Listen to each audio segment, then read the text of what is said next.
Baik, saudara-saudara sekalian, teman-teman dari pers, saudara-saudara sekalian, saya baru saja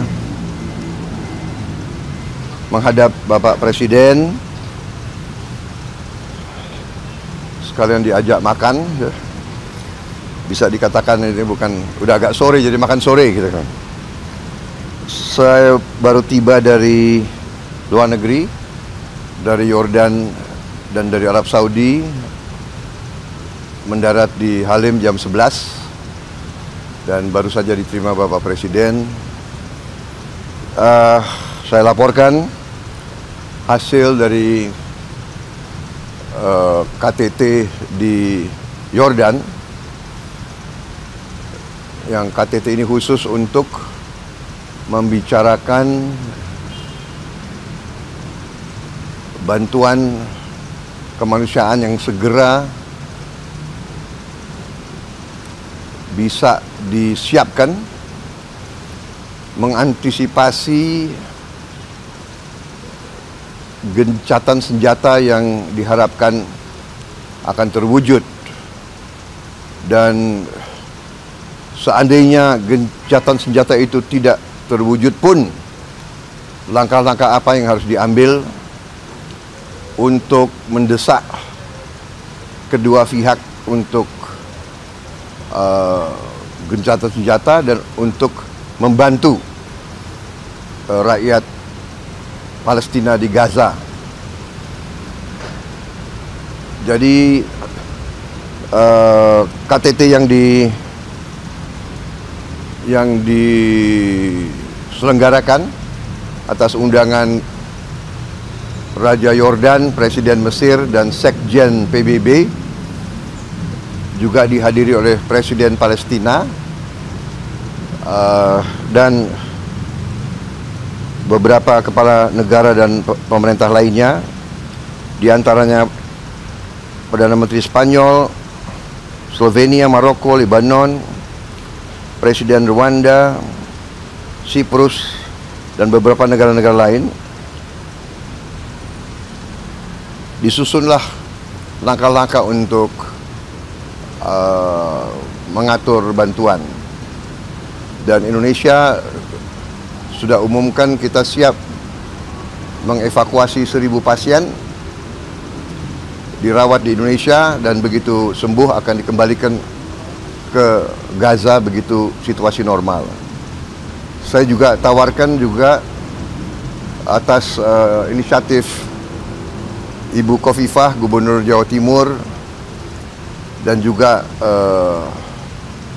tokoh-tokoh pimpinan pondok-pondok pesantren di Jawa Timur, Jawa Barat, juga menawarkan siap menampung yatim piatu, anak-anak yang kena trauma. Ini sedang dibicarakan.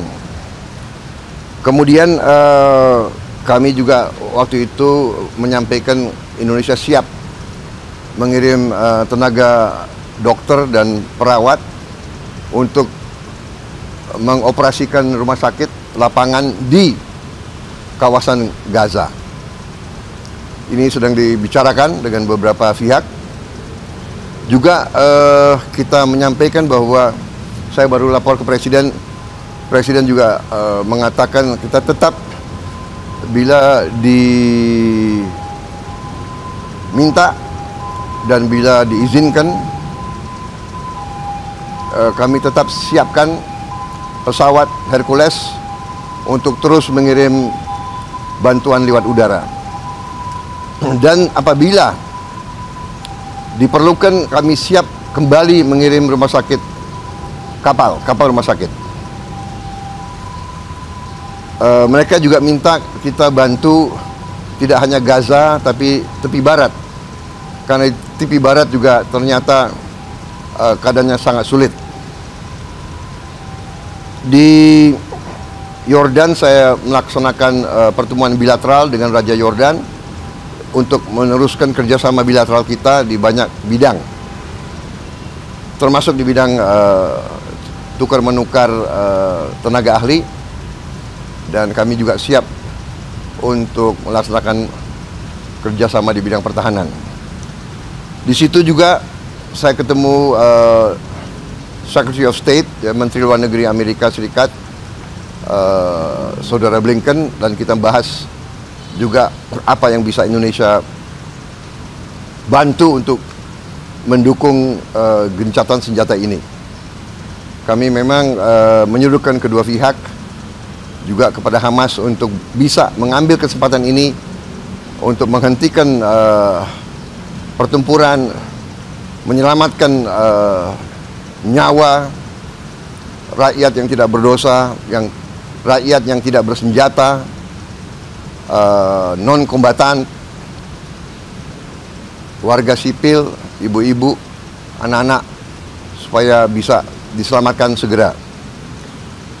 Kemudian atas petunjuk Bapak Presiden pun saya mampir ke Arab Saudi, diterima oleh Menteri Pertahanan Pangeran Khalid bin Salman dan diterima oleh Perdana Menteri Arab Saudi yang sekaligus adalah putra mahkota Pangeran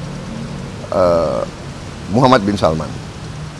Di situ kita tukar-menukar pandangan, informasi, dan kita sepakat untuk meneruskan kerjasama yang erat dengan pemerintah Arab Saudi. Beliau sampaikan salam untuk Presiden Jokowi dan menyatakan ingin kerjasama yang erat dengan Indonesia, dan berharap Indonesia juga akan terus bekerja sama dengan Arab Saudi di berbagai bidang. Saya kira demikian, saudara-saudara sekalian, ya, penjelasan. Ya.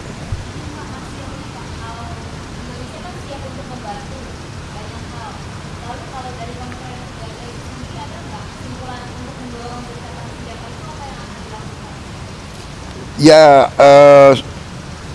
akan dilakukan suatu pengaruh yang terus-menerus, ya, sehingga opini dunia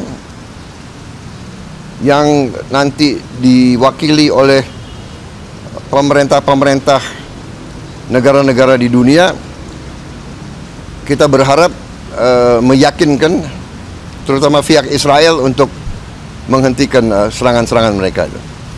Sebagaimana kita ketahui, ya, dalam beberapa minggu ini sudah beberapa negara Eropa sendiri yang sudah menyatakan mengakui Palestina, dan juga di PBB juga mayoritas anggota PBB sudah menyatakan mengakui Palestina, minta Palestina diterima sebagai anggota PBB.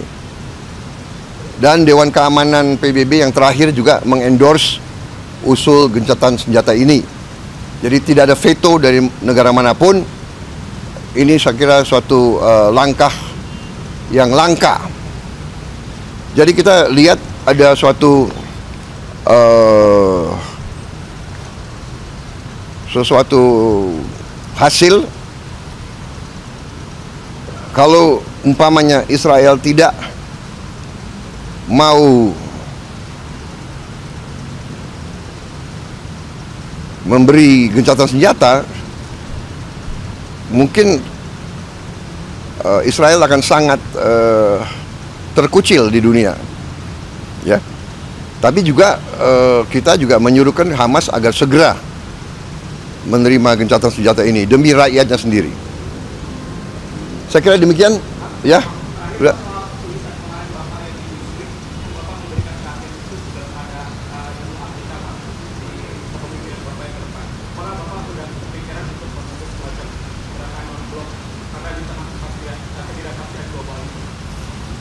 Saya kira saya nggak berpikir kita perlu bentuk gerakan-gerakan lagi, ya. Saya kira juga sudah banyak, ya.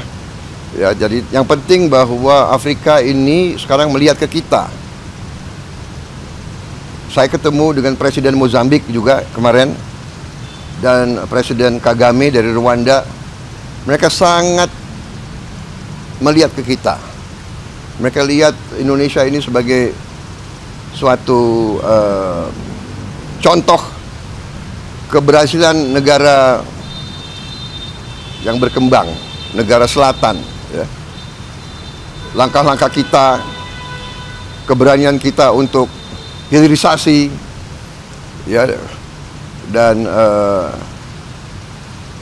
keberpihakan kita untuk selalu bersama rakyat-rakyat yang sedang mengalami kesulitan di dunia ini sangat menarik mereka. Jadi mereka banyak mengundang saya, ya, minta dukungan Indonesia, minta bantuan Indonesia, minta dididik di Indonesia. Jadi saya kira lebih ke arah situ. Saya kira nggak usah ada organisasi lagi lah, nggak usah ada, ya kan? Nanti terlalu banyak gerakan-gerakan yang tidak efektif. Kita sekarang harus ke arah konkret, ke arah langkah-langkah yang real. Dan saya kira di KTT ini Indonesia yang paling konkret. Kita sudah sebut, kita siap mengambil 1000 pasien sebagai langkah awal, ya kan? Kita siap menerima 1000 anak-anak yang kena trauma untuk kita sekolahkan di sini. Tapi pada saatnya untuk kita kembalikan, dan langkah-langkah itu saya kira dihargai oleh banyak negara, ya.